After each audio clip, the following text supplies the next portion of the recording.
Dear Esther, I have lost track of how long I have been here and how many visits I have made overall. Certainly the landmarks are now so familiar to me that I have to remind myself to actually see the forms and shapes in front of me. I could stumble blind across these rocks, the edges of these precipices, without fear of missing my step and plummeting down to sea. Besides, I have always considered that if one is to fall, it is critical to keep one's eyes firmly open. When someone had died or was dying, or was so ill they gave up what little hope they could sacrifice, they cut parallel lines into the cliff, exposing the white chalk beneath.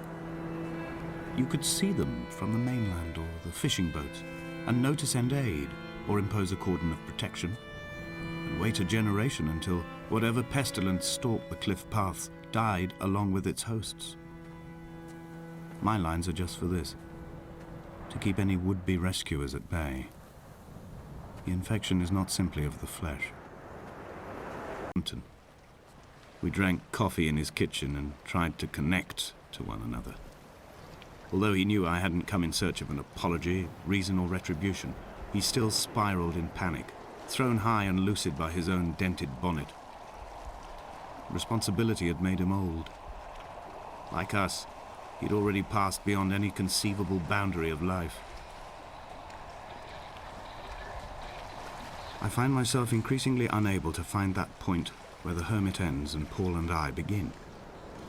We are woven into a sodden blanket, stuffed into the bottom of a boat to stop the leak and hold back the ocean. My neck aches from staring up at the aerial. It mirrors the dull throb in my gut where I am sure I've begun to form another stone. In my dreams, it forms into a perfect representation of Lot's wife, head over her shoulder, staring along the motorway at the approaching traffic in a vacuum of fatalistic calm.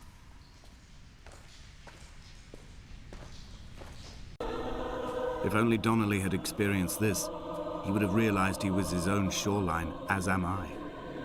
Just as I am becoming this island, so he became his syphilis, retreating into the burning synapses, the stones, the infection.